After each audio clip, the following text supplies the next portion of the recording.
আমরা এখন সোনাঝুরি ট্রেলের দিকে যাচ্ছি, এগোচ্ছি আস্তে আস্তে, কারণ ভয় কাজ করতেছে, যাইনি তো কখনো।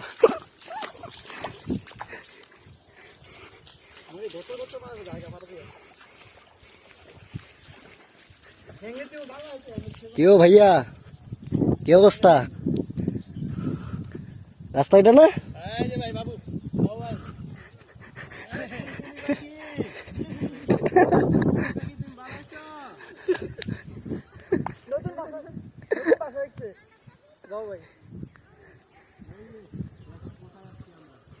আমরা মূলত ফাপুর দিয়ে এখানে আসছি, গাইড নিলে এখানে 500-600 টাকার বাচ্চা যাবে, যেহেতু বাজেট ট্যুর, সেহেতু আমরা এখন উপায় না পাই এখন ফাপুর দিয়ে চলে আসছি।